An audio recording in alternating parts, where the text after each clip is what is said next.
Welcome to the Nexus of Adventure, where stories transcend the page, a place where heroes and villains clash. This is Break, Battle, and Roll.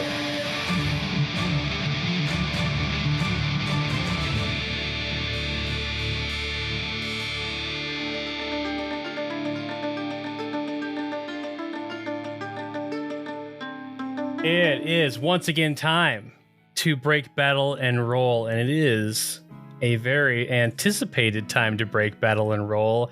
My name is Aaron Rollins. I am your game master, and I am here with the new rising leader of the Krekel, Chad Stafford. That's great. It starts with an earthquake. Birds and snakes and paladin doggos are not afraid. Eye of a hurricane, watching your friends turn. Aster making zombies. Don't misuse the South, please, cause it's the end of Glavio as we know it. And I'm not fine. Thank you for that. It's Chad Stafford. I'm here somewhere. There's a lot of thunder in the background. Not quite sure where any of us are. Hiding under the desk while Timothy takes over. Mm-hmm.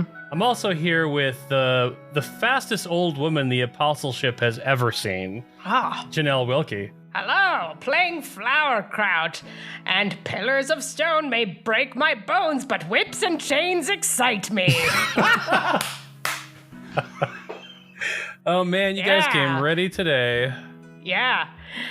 Aaron's doling out the punishment for us incapacitating his boss worm, by the way. I'm gonna whip you into shape. And of course, last but not least, one of the stars of Can You Feel the Love Tonight? Dustin Blechschmidt. I'm sorry. Sherman couldn't make it right now. It's just me, Barnaby the Sandbuck. Excuse me, I'm actually still here. Here, hi. Hey, I thought I told you to go wait over there. My bad, Sherman. Yep, I'll just go over here. Don't even want to ride me anymore. Sherman Gepherd here. People were watching me in a very intimate moment with a very good friend, and now I am dog blushing. Moving on. All right, guys, let's get into this very anticipated episode. Episode 20, y'all. Episode 20. On our last Break, Battle, and Roll, with Baba Yaga's salve in hand and an accompaniment of Krekel scouts in stride, our heroes began their plan to assault on Aster's cave. Knowing full well what the capabilities of the Apostleship were, they also knew what the Kenku were good at, so it was time to set up a trap. An area at the base of the Galant Peak was chosen where the Kenku went about setting up tripwires and constructing bolas from ropes and stone.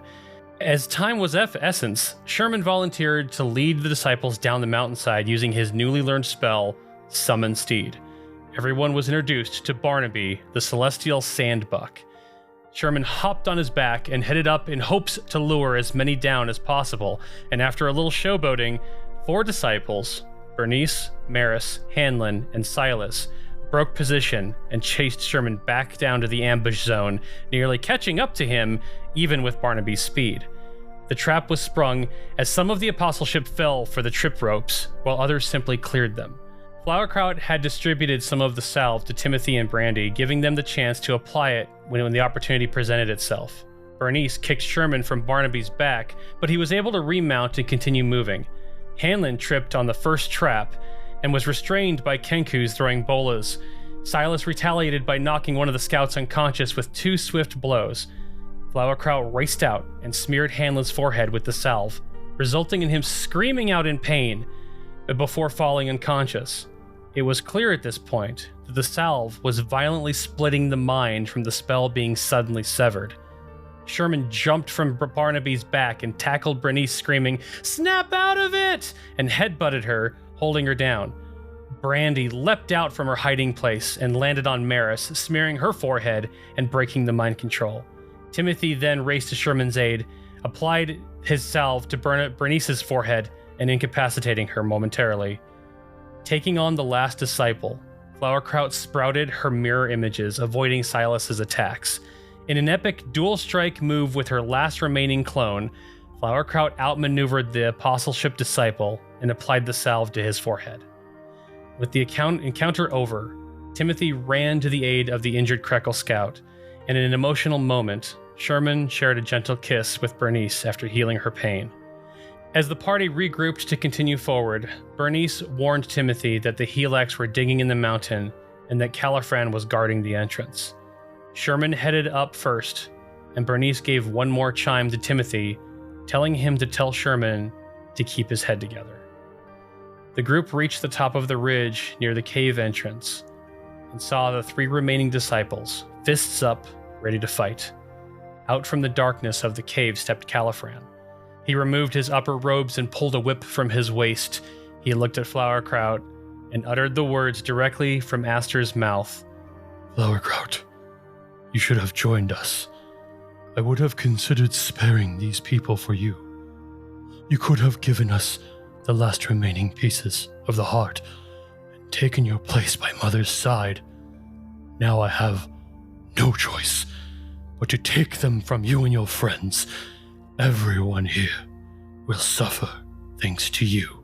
Hamana. What? What'd you say? And that is where we left off. A goo goo gaga goo goo goo gaga goo goo.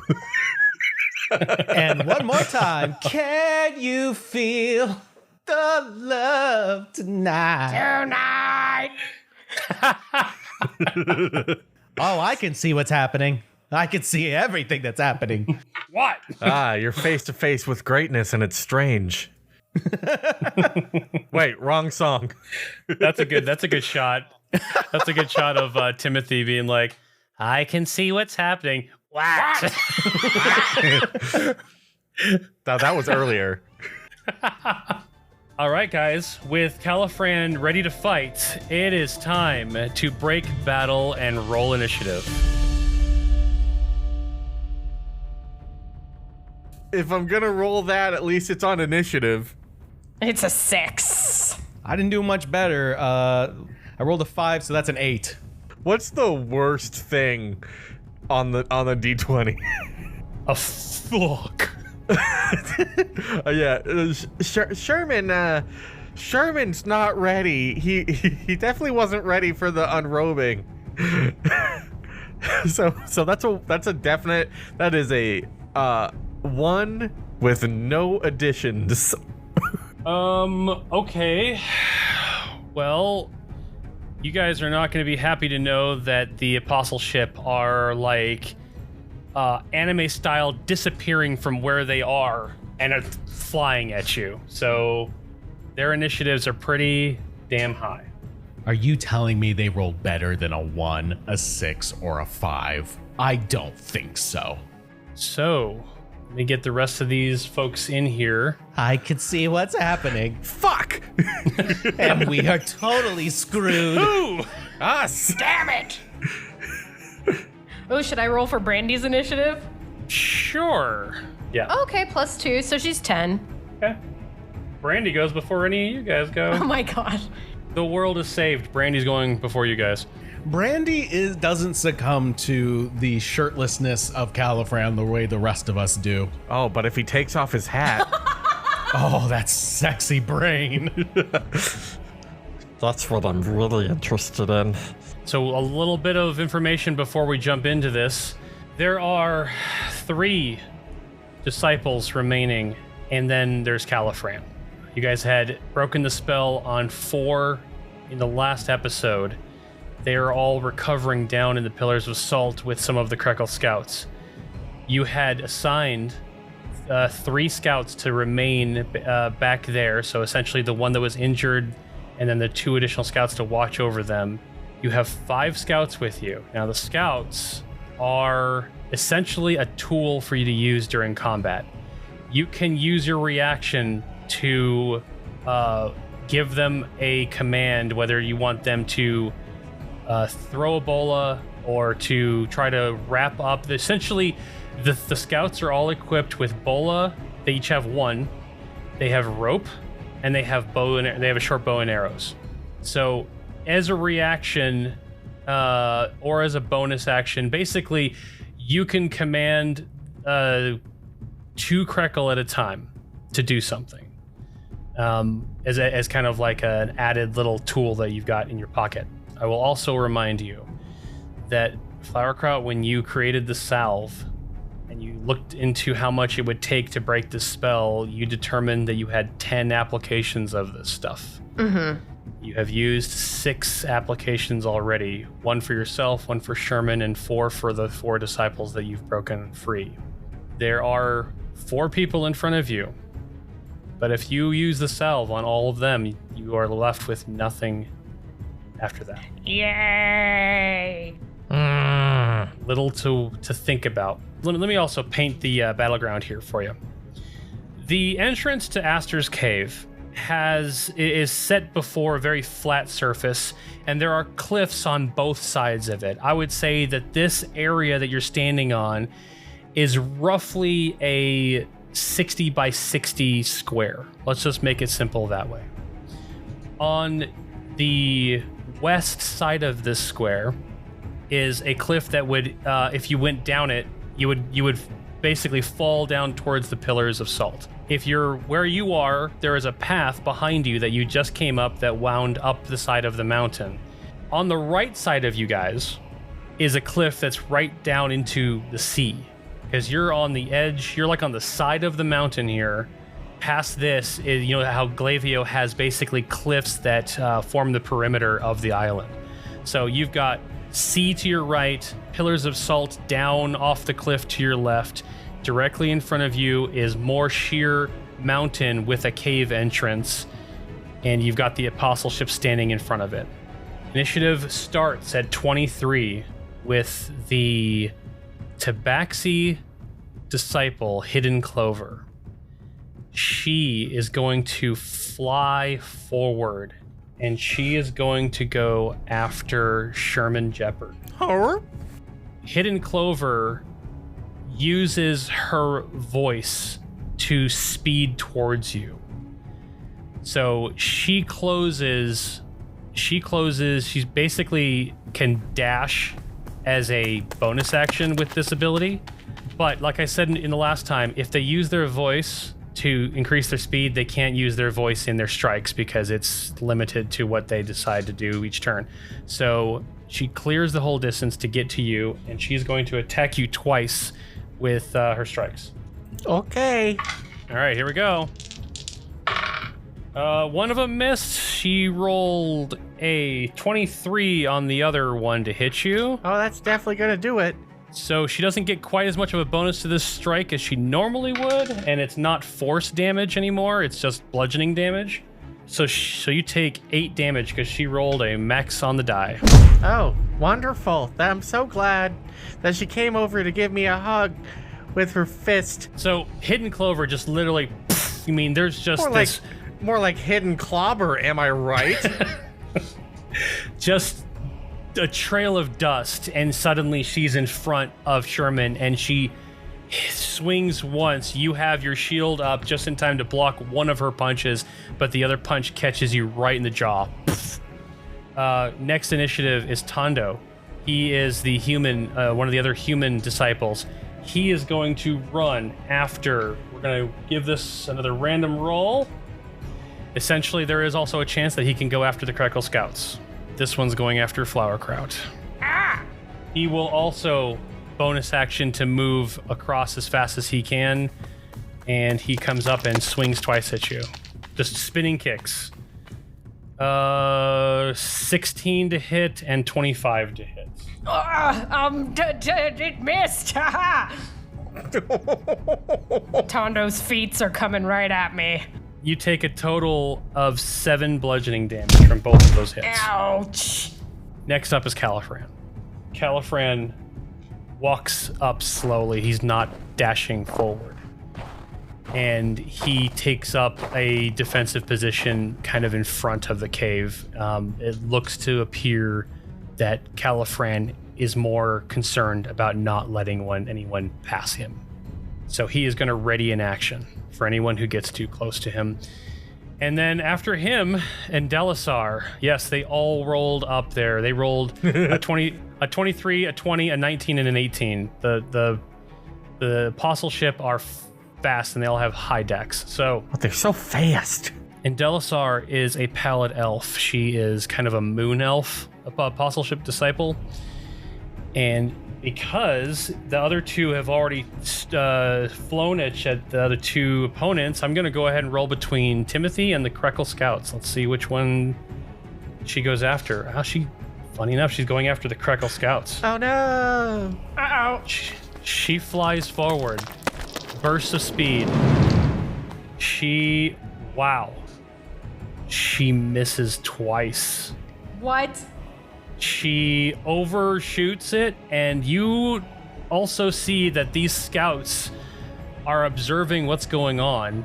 They see that they're incredibly fast, so they start to break formation, and they start to spread out, and they just dive out of the way as Delisar lands and starts swinging and kicking, and the Krekel just kind of move to the other side of the battle, or move to the other side of where you guys are.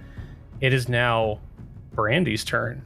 Now, remember, Flowerkraut, you can give up your action to allow Brandy to do something. Mm-hmm. Otherwise, Brandy, the only commands you can give Brandy are simple things like go over there, grab that thing for me. You know, like attacking itself requires you to sacrifice your action. Got it. Okay, I think I would like Brandy to grab a smudge. Okay. Brandy shuffles around in your satchel, finds the salve, dips a tender tendril into it. A tender tendril. Pulls out an application of the salve.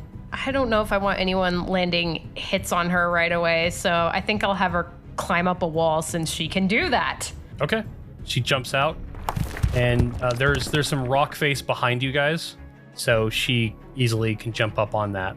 Brandy, yip. So that is Timothy's turn. All right.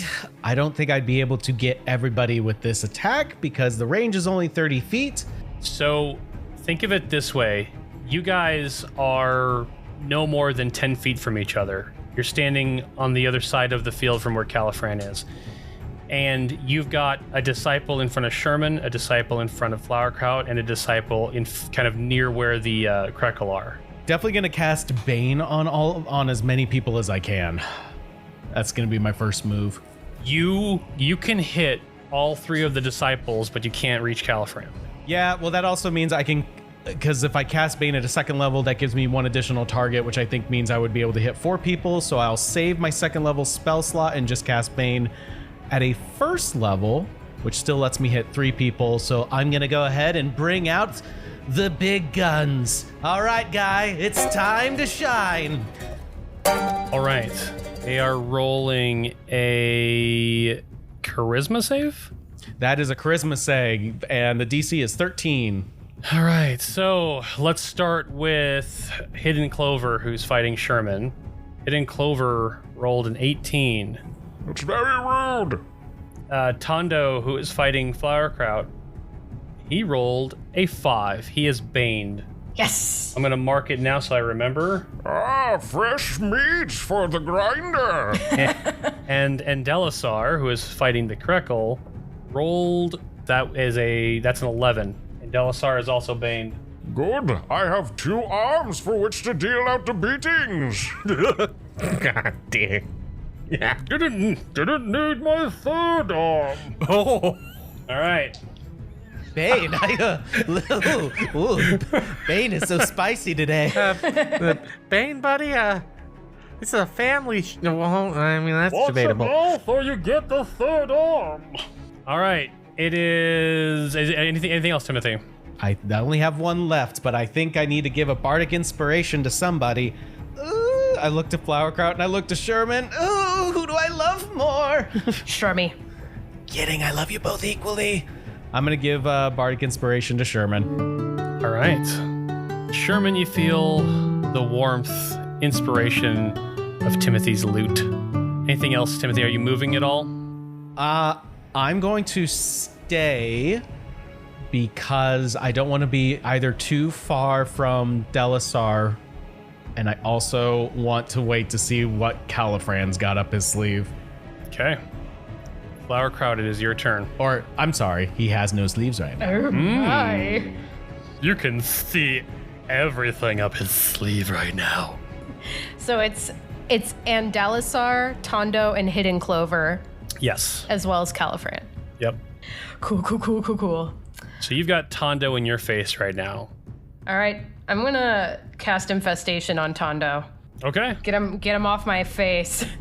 Okay, Infestation. That is a Constitution saving throw against your... What's your DC? 14. For 14. All right.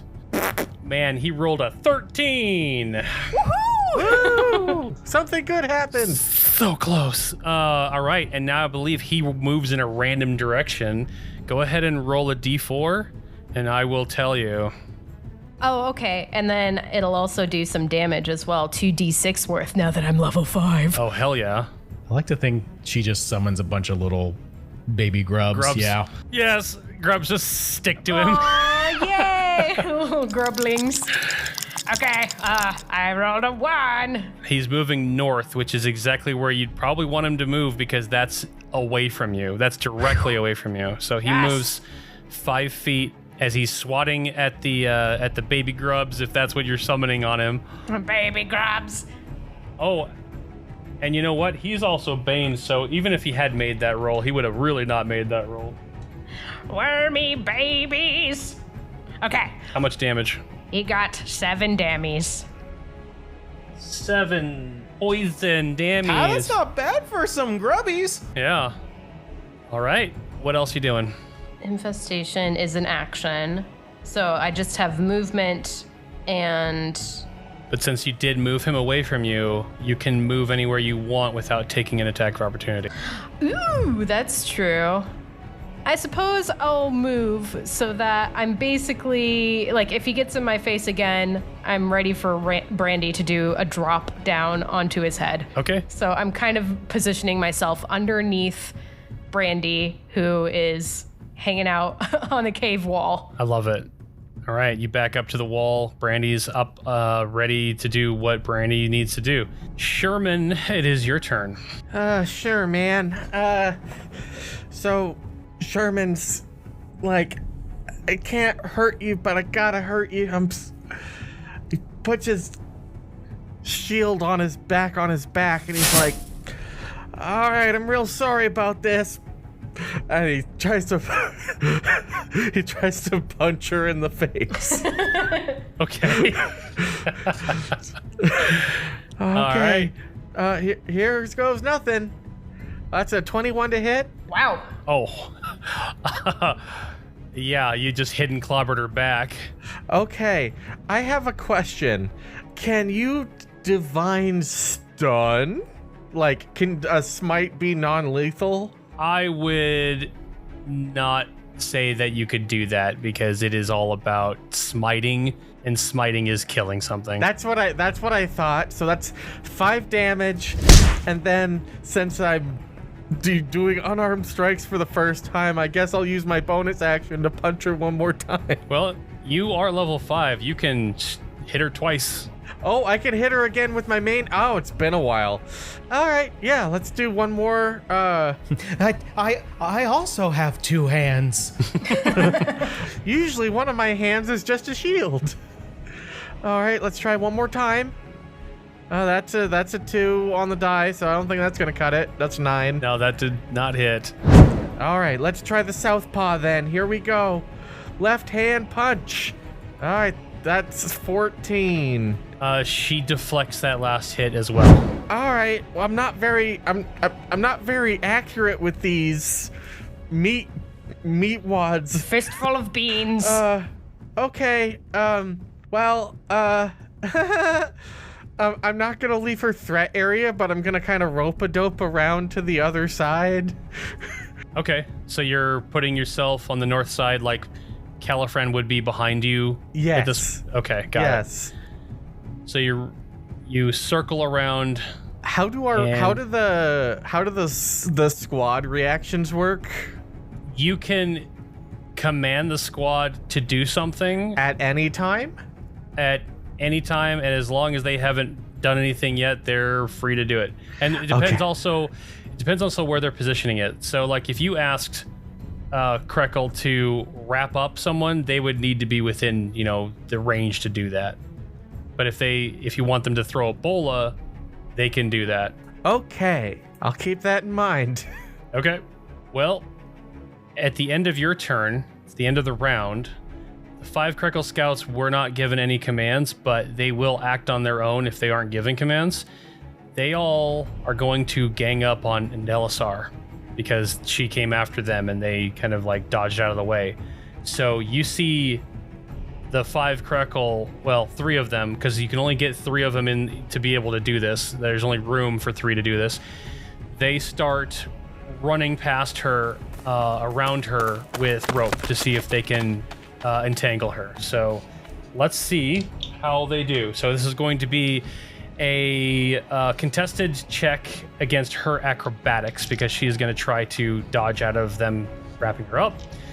The Krekel will roll first, and you guys are going to be happy to hear these rolls because holy fuck, one of them rolled a 17, one of them rolled a dirty 20, and one of them rolled a nat 20.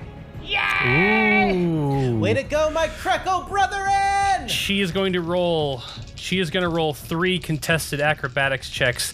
She has a +7 to acrobatics.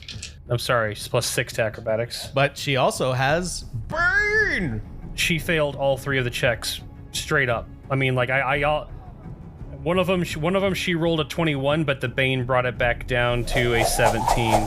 You watch 3 of them wrap her up with rope, just fly in a whirlwind of feathers as they go around her. And when they come away, she just kind of tips over like a mummy style, just hits the ground. I will also mention that. So there's 2 Krekel that haven't done anything yet this turn, but they're not going to because they will not throw a bola at someone who's in melee range with you because there's too much of a chance of it hitting you. Because it has a wide arc on throwing these things. So, but they will if they get near somebody that is, they will wrap them up. However, 3 of them just used their rope, so there's only 2 left. So the other 2 are just going to move over towards toward Tondo because you stepped away from him, and they're gonna go ahead and try to wrap him as well, but there's only 2 of them, so let's see what happens. They rolled absolutely horrible. One of them rolled a 10, one of them rolled a nat 1. Tondo is baned, so he actually fails the one that rolled a 10, but he dodged the one that rolled a 1, so he has 1 rope on him, which is hindering him, but it is not stopping him from acting. So the rope doesn't get expended, so that Kenku still has another chance of diving in there. Timothy, is it just a Kenku thing that like you guys think these ropes are snakes? Wait, what? I'm pretty sure that Krekel thought his rope was a snake, and he just threw it on the ground. Aaron, what does it mean when he's hindered? Does that do anything, or does it really not stop him at all? It doesn't really stop him until he has a 3rd rope on him. Like it's like so there's 3 different levels of him being wrapped up. The first one doesn't do anything. It just kind of like is the start. The second one would grapple him, which means that he can't move anymore. And the third one would restrain him, which means he can't move or act anymore. Would anything give him disadvantage? If he's restrained, he has disadvantage on everything. Yeah. Would this be like with 1 rope, his movement is difficult terrain? Actually, yeah, that's a good call out there. So with 1 rope, he just can't move as fast, but he can still move and act. Nice. So that means difficult terrain means that for every 5 feet that he moves, it costs him 10 feet of his movement. So he can only move half as fast. At the end of that turn, after the Krekel disperse and start trying to wrap these disciples up, you guys all feel a tremor. Oh no! And this quake is certainly originating from the mountain. You see as dust and rocks and dirt start to tumble off, and just suddenly there's a wave of dust and that just covers the entire area. You guys lose sight of Caliphran. You can only see 15 feet in front of you as this wave of dust off of the mountain, and it doesn't seem like the quake is really stopping. It's not like causing you to tip over, but it is definitely shaking. I don't like the sound of this. Yeah, the sight of Caliphran was like my main motivator in this fight. And we are back up to the top of the round with Hidden Clover. She is still fighting with Sherman and is going to infuse her punches with her voice this time. Oh, I forgot about that. So she screams out and makes two very bad shots. One of them was a 10, one of them was a 17. The 17 will reluctantly hit because I put my shield away to punch. Okay. You know what? Take inspiration for that, Sherman. Keeping yourself honest on what was out and what wasn't. Okay. She's going to punch Sherman once. Can I add inspiration to my AC? Or not inspiration, Bardic? Yes, you can. Okay. I'm gonna do that because I don't want her to punch me. What is it, a D6 or D8? D6. D6. Fly like a D6. Gotta get... I got 2, so that puts me at 18. Yeah, you needed a 2. Thanks, Timothy. Woo! You dodged that other shot. Hidden Clover did not make contact with you that round. I bob and weave and my shield. She punches my shield, so my AC is still shield AC. Tondo is up next. He is going to change his focus to the Krekel, the 2 Krekel that just tried to tie him up. He's got one rope on him right now, and the other one is still trying to wrap him up. So here he goes. Wow.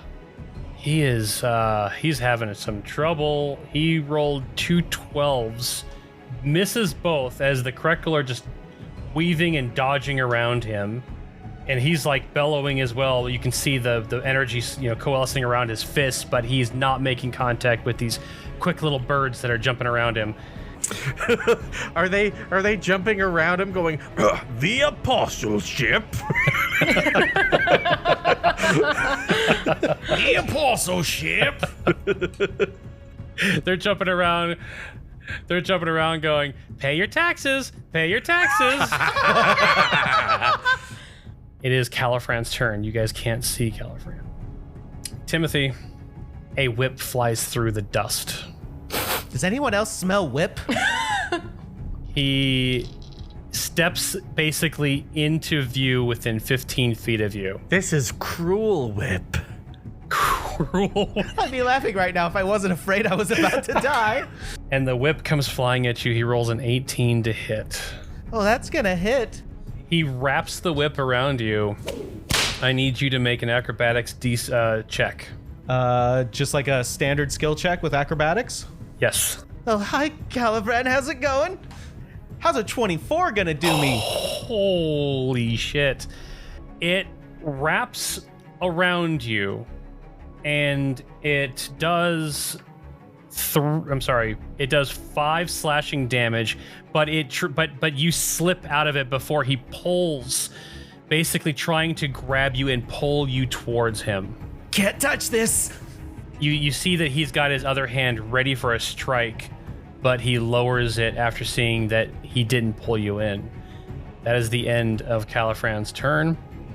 It is Indelisar, who is tied up and restrained and baned and trying to get out of this rope with disadvantage because she is restrained, so she fails. Big time. I mean, like, disadvantage with Bane, you're not getting anything done. She is wriggling on the floor. It is Brandy's turn. Flowerkraut, we need to send Brandy over to get her with that salve. Aye, aye. Okay. If Brandy uses... If she winds up, like, jumping on a character, is that using a move from me? No, I would say it takes your bonus action to command Brandy to do what you want her to do, but she's not technically attacking since this is a helpless target. This would be no different than her applying something to an inanimate object. But if she was trying to jump on someone that could defend themselves, it would be an attack. I had something in mind that I wanted to use almost all of my moves for. Okay. So I'm wondering if I should keep Brandy on reserve. Like, is she just going to keep trying to break restraint each turn she has? She will. That's all she's going to do on her turns. But again, she is baned. Yeah. And she is restrained, which means she's rolling with disadvantage. Wait, I was just hit. Don't I need to roll for concentration? Yeah. Yep. Yes, you need to roll a concentration against a 10. Technically, if I don't pass this, she would have not been baned during that turn. I will tell you right now that on disadvantage, she rolled a low enough number that she wouldn't have gotten out anyway. Okay, what do I need to roll for concentration? You need to roll a Constitution saving throw against a 10. That's an 11. Oh, Oh my god! Okay. oh, Bane stays for another turn. Anywhere. I've got both of these guys locked up, Timothy. All right. Is Brandy doing anything or just waiting? I think I'm just having her on reserve because Okay. I want to try something and I want to have Flowerkraut's full movement and capabilities if possible. Sounds good. It is Timothy's turn. Chad, I can clue you in on what I'm doing. I would put some of the salve on my finger, do Misty Step at Caliphran, hoping that he would be taken by surprise because I'd be coming from behind him, right? If you reserve your action, you can help me hold him down or something. Because my attack, unarmed attack, sucks too, but maybe if both of us are doing it, it could help. So I look back and I see that Flowerkraut's preparing some kind of action. And being a fellow Misty Stepper myself, I can recognize the form maybe, and I will reserve my action to assist in this plan. So remember that when you reserve an action, the only thing you can do is call out, I'm going to use my reaction now, and you get one thing you can do, whether that's I'm going to move, I'm going to perform an action, or I'm going to do a bonus action. You get one thing. I don't think there's a lot of other ways I can be helpful. The only other thing I could think of is I also use Misty Step to get over to Indelisar, but I don't have any salve on me, so that's not going to be helpful. I think my only opportunity is to keep Caliphran at bay. All right, Caliphran, I didn't think this would be something I'd have to do, but here we are. Funny the thing the world is, isn't it? And I reluctantly pull out my 2 feather daggers, and I go in for an attack. All right, you run at Caliphran. Go ahead and attack. The first one's a 21 to hit. That hits. All right, here we go. And this is piercing damage. I rolled my highest, Oh, man. which is 6. That's as good as it can get. 6 damage. You stab Caliphran. I'm sorry. And then I'll go in with my offhand with the other dagger. That's not going to hit. That's a 13. That doesn't hit. Caliphran catches on to what you're doing and begins to, and basically just takes his other hand and deflects your shot, your second stab. Anything else? That is all I've got. Flowerkraut, it's your turn. All right, Flowerkraut takes her hand and gets a little bit of the salve on her fingers, whips around, and does Misty Step, basically so that she's dropping herself right on Caliphran's head. Oh my god. Okay. So Flowerkraut, your cloak of Baba Yaga begins to kind of float in the air for a second as lightning kind of rides through it for a sec. You turn into a lightning bolt. You fly over the top of Caliphran. You reform above him, slow motion, and because the ability that the cloak of Baba Yaga gives you is that when you do use that phase step, the next attack you make in the same round after phase stepping, you have advantage on it. So I want you to make an unarmed strike with advantage. Unarmed strike. Oh, of course, I have -1 strength. But you have it looks like you have a +2 to your unarmed strike. Wait, where? Proficiency actions. bonus, right? Yep. Oh, thank you for telling me that. The first roll was a 10, so I have with advantage. I do one more roll. Yep. Okay. Okay. Fingers crossed, feathers crossed. We're having fun times here. I fucking rolled a nat 20. Oh my fuck. Oh my god. All right, well, it comes down to this because Caliphran gets a contested acrobatics check against you. Of course.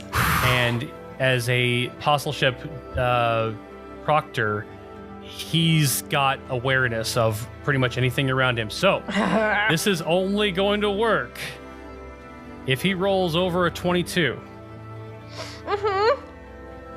Cries. Caliphran rolled a 17. You fly down and land your thumb right between his eyes. He's too concerned trying to dodge Timothy's stabs that you get him right in the forehead. And Caliphran buckles backward, and you hear him.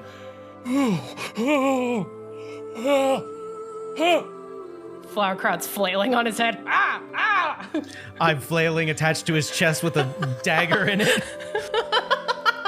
He crouches down and he's holding his head in both of his hands. He drops the whip. No, you can keep that. And Caliphran looks to be in incredible pain as he's just sitting there focusing on trying to will past it. Nice job, Flowerkraut. Oh my god, thank you, Timothy. You did it. You helped me out big time there. Well, that's one dragon down for today. Yeah. Oh, shoot. There, Caliphran. Take a breather, all right? Sherman, it is your turn. Timothy, but the way you say that and the way the earth is shaking, I think we're running out of time. Sherman, you've still got hidden clover in your face. I know I do. Sherman growls a little bit and says, "We don't have time for this." And he reluctantly reaches back and pulls out his bedridden sword. The sick sword. It's so sick. Yeah. And casts the bed aside and looks at it.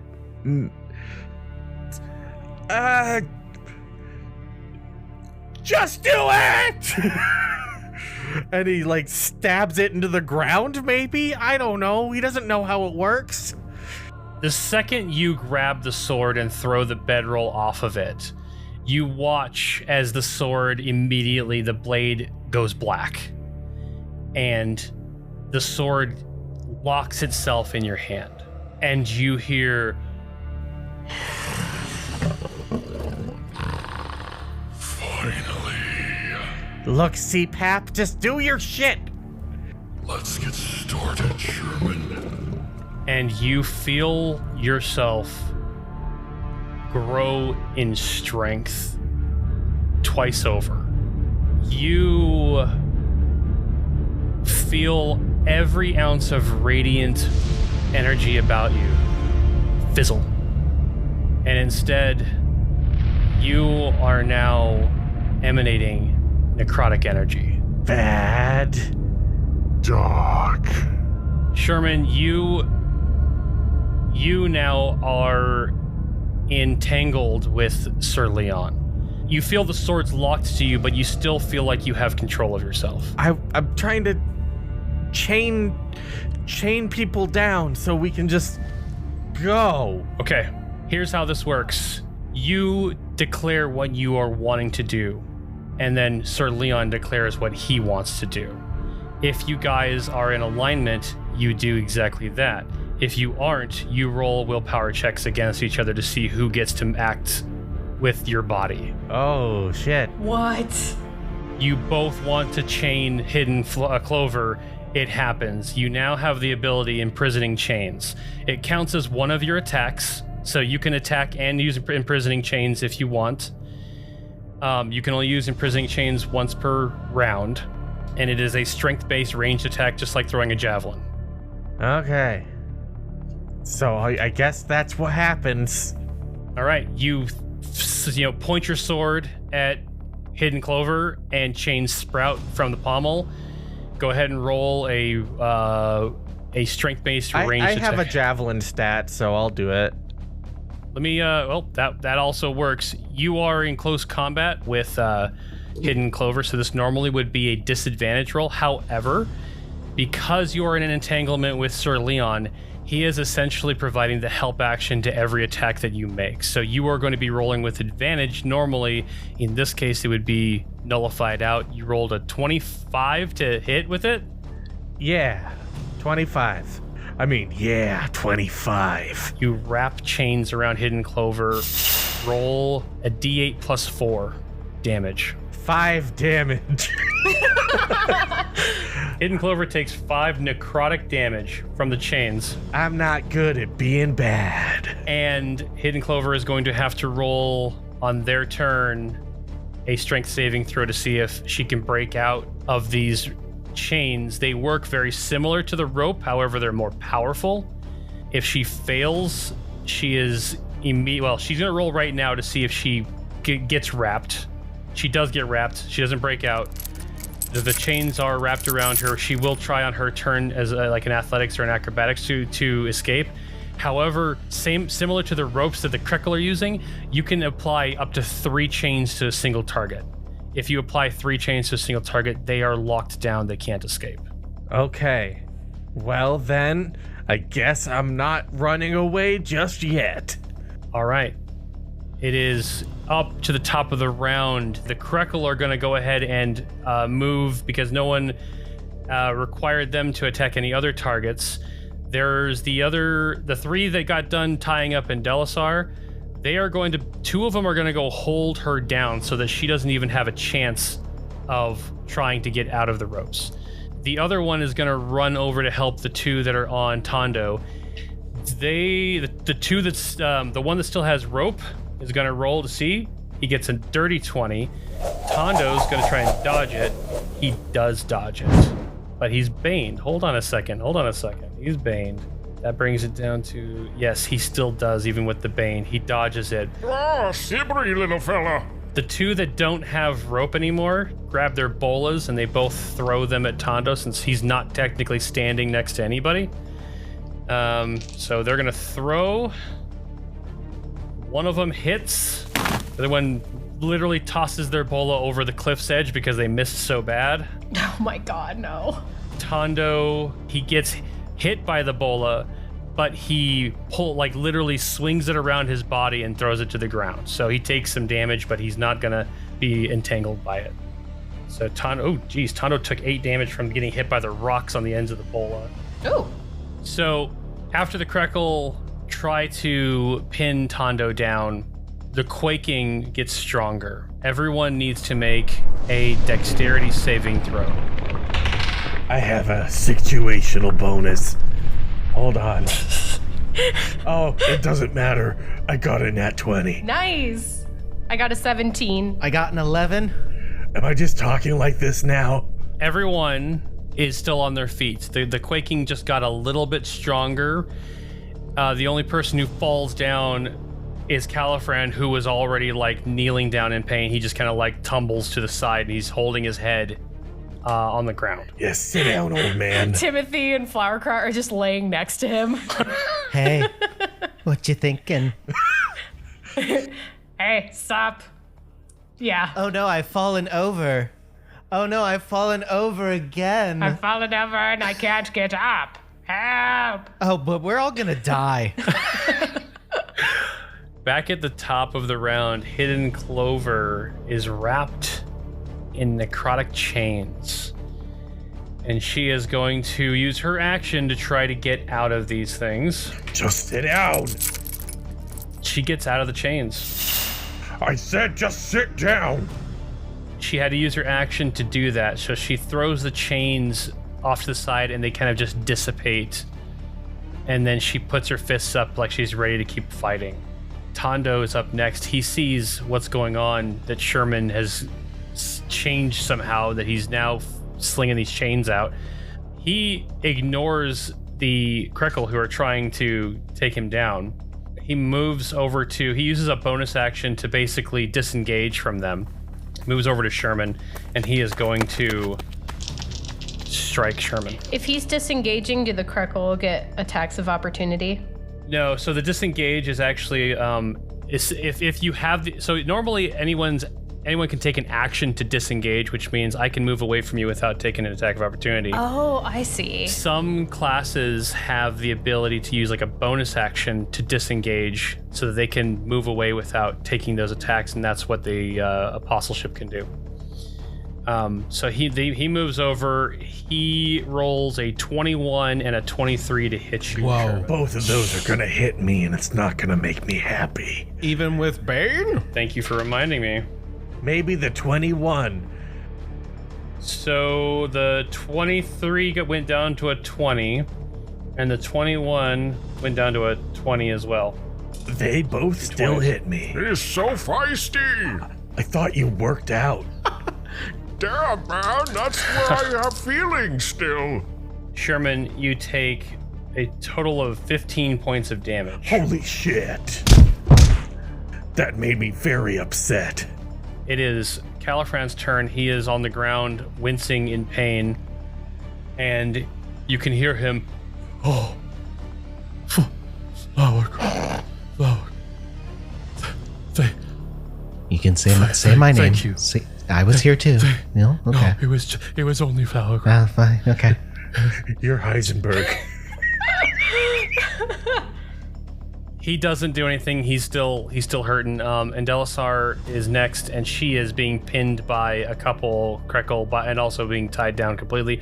However, she's still under the control. You can see there's a little bit of struggling, but well, actually, you can't see because there's so much dust. But there's not much going on over there. She can't even make a roll to try and get out because she's being held down to the ground.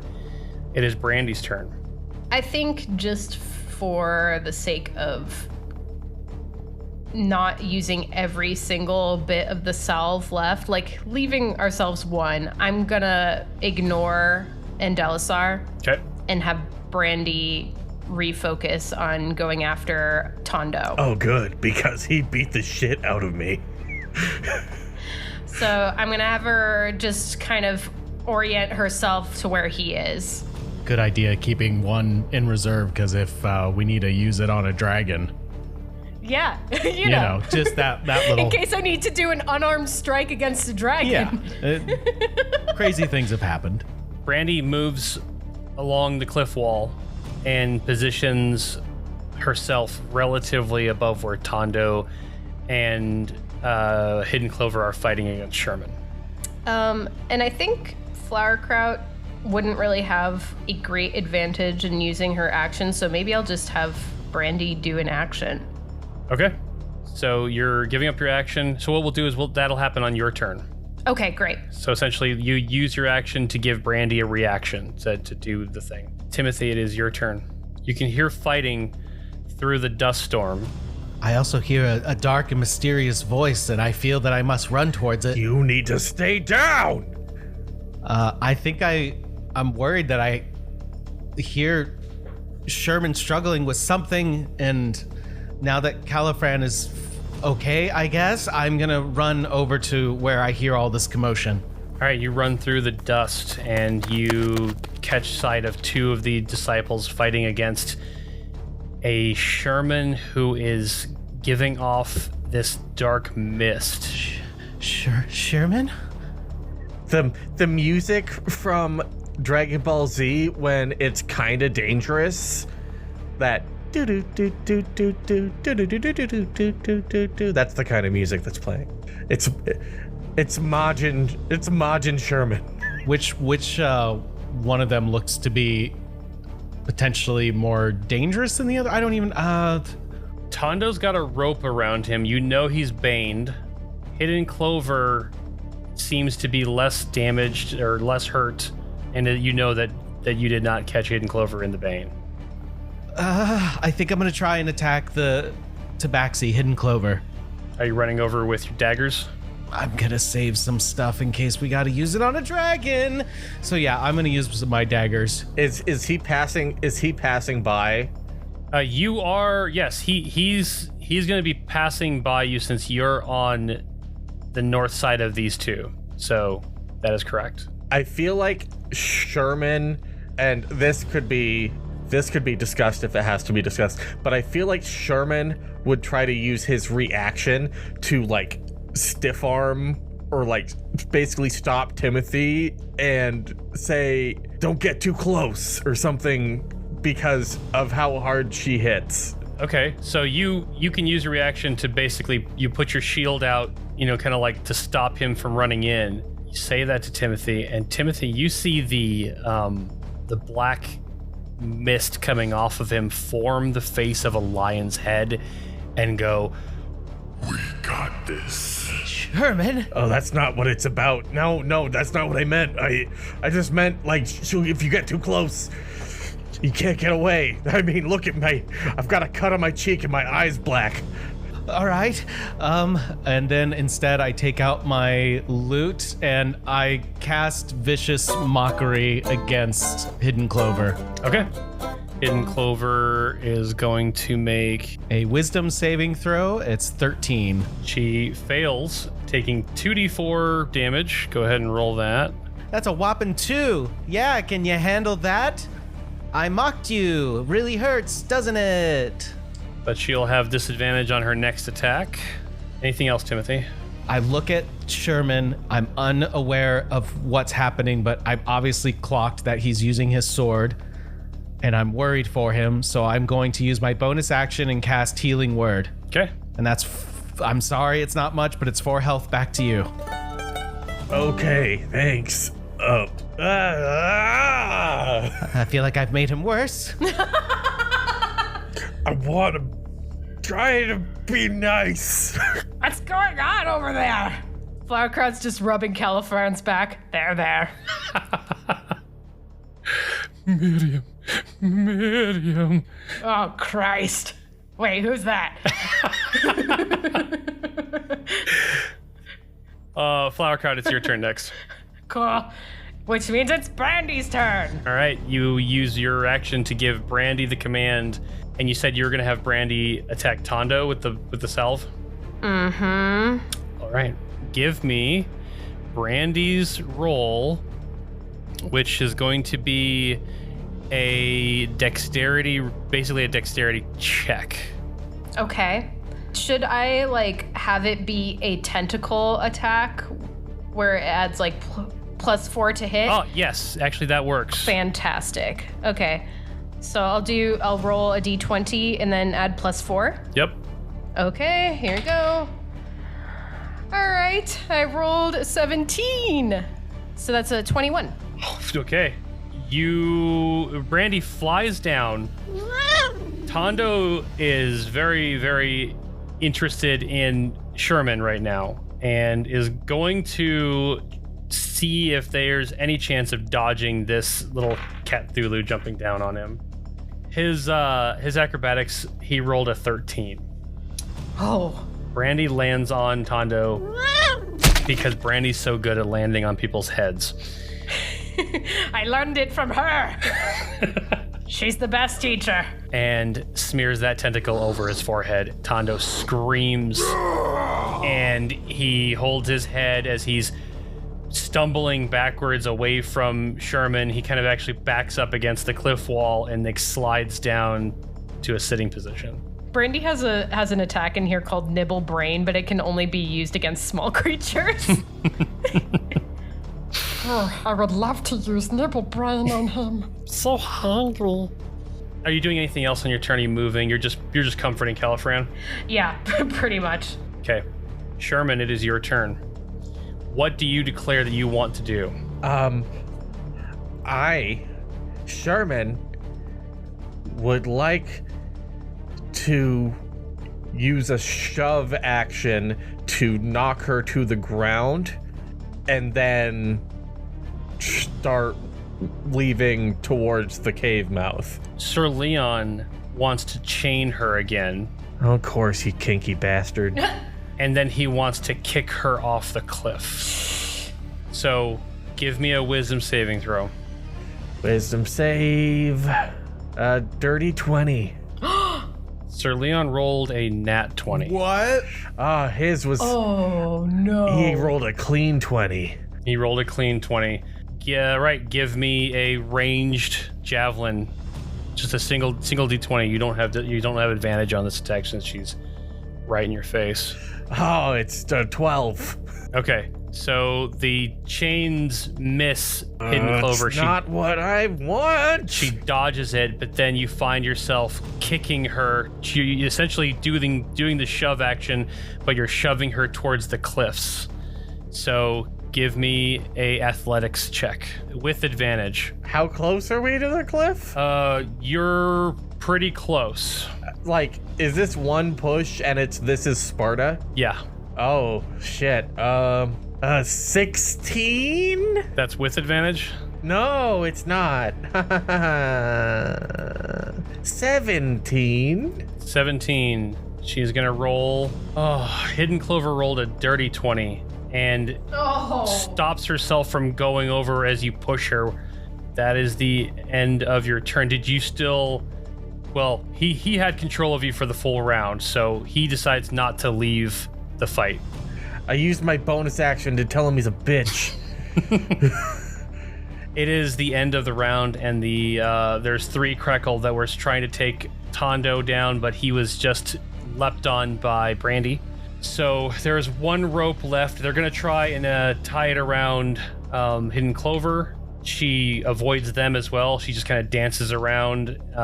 There's no more bola for them to throw. So they just kind of back up, and 2 of them go over to essentially help Tondo and drag him over towards where Andelisar is tied up. The quaking gets a little bit stronger. Everyone roll another dexterity saving throw. A 7. Also a 7. No, that was a 1, which is a 6. So none of us rolled higher than a 7? Okay, you fall on for Caliphran. Flowerkraut. He goes, Your piece is touching me.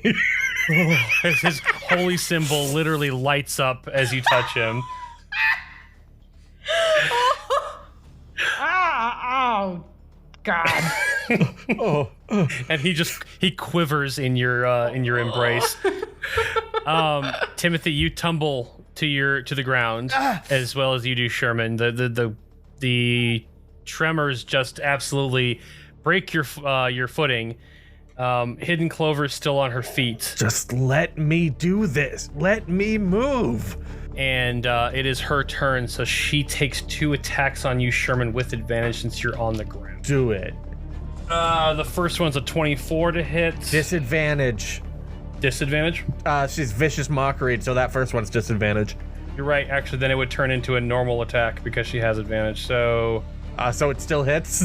Yeah, it still hits. False. Even if I take the lowest of those 2. Okay. The second one is a 25 to hit. Oh, that'll do. So she just she roars into her feet and just kicks you twice. You tell me which one hurts more. Can you use that inspiration to have her re-roll one of those? You sure can. Do you want me to roll the disadvantage one? Sure. She misses. Okay, so that one hit, how much damage is that? The one hit does 4 damage to you. She rolled a 1 on the die. 4 damage. Tondo, Caliphran, and Andelisar, their turns are all skipped because they are all essentially incapacitated. She kicked a healing word right out of my mouth. It's Brandy's turn. Brandy is pretty much, still on Tondo's head. She is stroking Tondo's hair affectionately. Aww. Oh, But it's mainly because she wishes she could eat his brain. just a little bit. He's not using it right now. The average person doesn't use all of their brain. I could just nibble the part it doesn't use. Timothy, it's your turn. All right, I think I'm just going to get back up, and I'm going to... There's not a lot I can do right now, so I'm going to keep staying away as Sherman instructed, and I'm going to cast Vicious Mockery again at Hidden Clover. Okay. She rolled a wisdom save of 14. Oh, then I guess she takes half? Is that how Vicious Mockery works? No, because Vicious Mockery is a cantrip, so it doesn't do any damage to her. Gotcha. I just attempt to think of a clever pun, and I'm just like, it's meow or never? No. Precisely? No. You're about to meet your feline friend? Hey, keep your paws off him. No. None of this is hurtful, is it? Is any of this like, am I getting to you at all? All right. It is. Wait, hold on. After that happens and nothing works, can I just use a free verbal action to, like, put a hand out and say, we need to get inside now, and in hopes that prompts some movement towards the cave? Don't worry about me. I've got this. Sherman, I'm always gonna worry about you. We're in deep, man. Barnaby's like, I've got him. Barnaby's like way back over where you guys just came up. He hasn't done anything. Everyone forgets about me. Sherman, are you sure? Go. Okay. And he will just use the remainder of his movement, because I had to get up. I'll use the remainder of my movement to just start heading towards the cave entrance, hoping that Sherman's got this. Okay, you get about halfway there. Flowerkraut, it is your turn. Flowerkraut gets up and follows after Timothy. You see as you get up that Caliphran is starting to like regain sense. He seems to have a better control of this pain than other disciples have shown. And he's kind of like slowly pulling himself to his feet, but still you can see that is like holding his head with one hand. And he goes, Flowerkraut, please. You have to stop her. She's after a dragon named Macadam. You've got it. The others are down at the bottom of the cliff, if you want to meet up with them. He nods at you. He turns and looks back towards like the others, or the other, like through the dust. He's trying to see if he can find the other disciples. Sherman, it's your turn. What do you want to do on your turn? So Timothy is out of sight line. Yes. Sherman definitely feels some corruption, and it's kind of feeding its way into his thought process, I believe. So Sherman kind of like winces a little bit and looks at Hidden Clover, and he remembers that Flowerkraut said something about there being a connection to Aster, and so part of Sherman says, I'm sorry, but this must be done. And other half says, you try my patience, witch. And he fucking Sparta kicks her over the edge, maybe. Oh. You hear Sir Leon go, Now we're talking. And give me an athletics check. Okay. Advantage athletics? With advantage, yep. All right, so it's 26. You launch Hidden Clover over the cliff. Just Sparta style, absolutely. And you even see that as your foot is going out and making contact, that black mist is forming into a lion's leg around you. And she flies backwards, and like literally you send her on a gainer because she gets so airborne. She turns around, in her monk training, turns her body as she realizes there's no way she's going to catch herself on this cliff, and she puts herself into a dive position so that she can basically land in the water, the sea down below. Oh, cool. Oh. Sherman's like, well, I guess that I don't know the water's down there. So as far as I'm concerned, You're dead. He's killed her. The dust from this last quake settles as there is not another quake. And you begin to run, Sherman. I'm guessing you're going to use your movement to get back. I'm going to use my movement to head towards the cave. I mutter, "It was one or all," under my breath as I leave.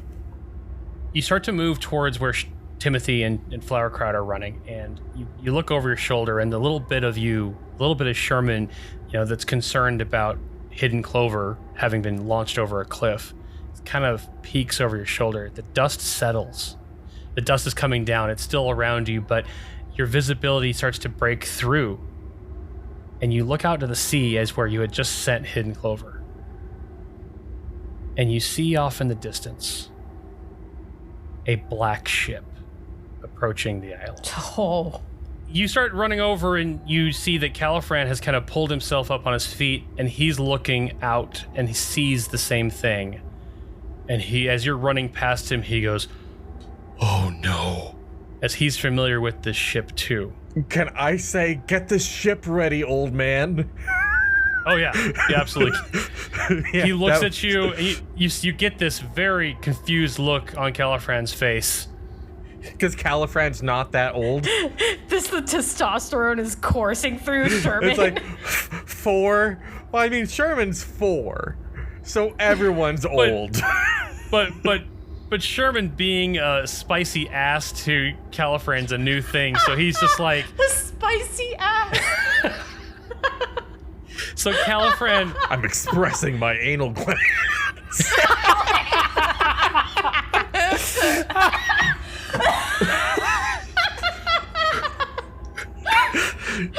Can you tell that I work with dogs? Oh, fuck. Caliphran looks at you confused, but then looks back at the ship and nods, and then he begins to hobble back towards where you guys can see them, kind of like back where you had come in. He gathers up with Endelisar. Well, he sees that Endelisar is still under the spell. Yeah, I want to shout at the other, the Krekel, and just, Are you guys... Do you got this? Is everything gonna be fine if we go on ahead? We got this. And they're giving you feathery thumbs up. I give a quick thumbs up back, and then keep going. One of them's like, "Yeah, a piece of cake," or whatever. Brock sounds like. They're like, "Yeah, Oh yeah. They're just like, "Oh yeah, oh yeah, oh yeah, oh yeah." You see that 2 of them stay with Endelisar. The other 3 go with Caliphran down. They grab Tondo and they start going down the path that would lead back to where Bernice and the others are. You guys race into the cave, and you see this tunnel at the far side of what looks to be like Aster's campsite, where she has been plotting and working from her entire time here on Glavio. But on the far side, you see that there is definitely a tunnel that has been dug from her cave in and up the Galant Peak. We're all in Aster's dwelling right now. Yep. What do you guys do? You boys okay? I think I've got a healing potion in here if you guys are in need. I'm all right. Sherman, are you? And Timothy's almost afraid to look at him because he's putting off such a strange aura. Ominous Nen. Yeah, Sherman, are you doing all right?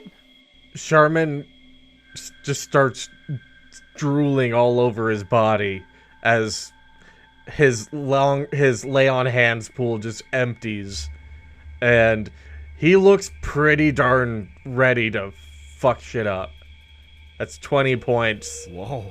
Of lay on hands. Oh my god. That Sir Leon just used. Jeez. Yeah, Sir Leon doesn't argue at all. That's a lot of drool, bud. Hey, I see you using your. See, I see you using your sword again. That's cool. Yeah, is everything's good? Everything will be fine. Flowerkraut has just an internal thought where she had definitely encouraged Sherman to use it when there was dire need, and seeing that he has, and this is the result, she's actually a little bit, she's feeling some regret about telling him to do that. Can I add some flavor here? As Sherman has like moved anywhere or walked anywhere, the edge of the sword is just scraping along the ground. Yes, that is so happening. Can Flowerkraut do an investigation check of Aster's space? Yeah, go ahead and roll. Okay. Oh, yeah. 5 + 1. There's not much to this space. You can see that there's basically a big rock that she must have been using as like a desk, and there is a pile of cloth that she might have been, laying on or sleeping on or meditating on, and then there is basically just like a little fire pit. There's not much that she was using in here to operate out, but you had walked through here previously when you were under her spell. So you know for a fact this is where she was waiting for you, and this is where you had met before she had taken you into the Feywild. Yeah, she keeps it pretty Spartan in here. I don't know how much time we have left, but I don't want to wait for the next tremor. We better get a move on. Let's go. You all head further into the cave and into the tunnel. And it is evident as you're racing through these pathways that there have been Helax digging for a lot longer than just today. Mm-hmm. Some of the missing hunters that you may never have met, that were gone before you arrived on Glavio, lie along the path, driven to exhaustion and ultimately to their end by Aster's command to continue working through what their stamina would allow them.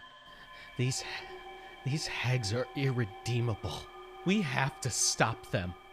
The tunnel continues to ascend when you hear mystical sounds of wards being broken, echoing bouncing back and forth down the tunnel walls to where you are further up ahead, and you hear a flash of water up ahead of you, just rushing. And you look up, and you see the tunnel takes a turn here or there, but then you can hear it getting louder and louder until this wave of water is coming down at you, and you can see there's Helax that are riding on this thing, unable to keep themselves, steady, and the bodies of the Helax that are already laying along the tunnel are getting picked up by this water, and it is heading directly towards you guys. Oh, crap. And that is where we will end our episode.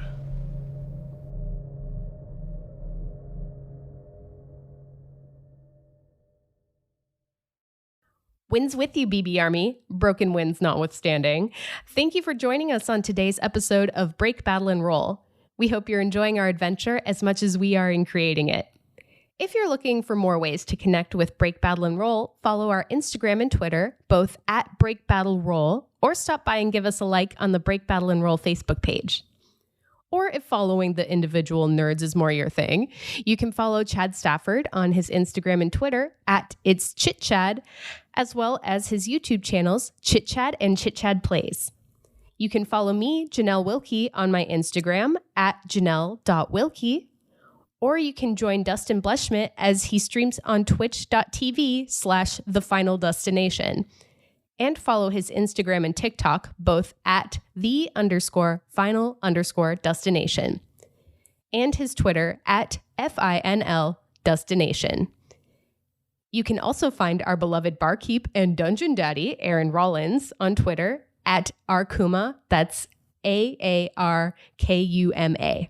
We must also sing the praises of our amazing musicians, Ben Holland and Rory O'Neill, who provided our theme song and many of the original musical scores in the podcast. Ben can be found on SoundCloud, and you can follow Rory on Twitter at Trench Warfare. Now that you're part of the BB Army, we'd love your help in spreading the word throughout the realm. Sharing our podcast with friends and writing reviews helps a young podcast like ours so much. Now, if you'll excuse me, I'm going to go pester the barkeep for another drink. Until next time.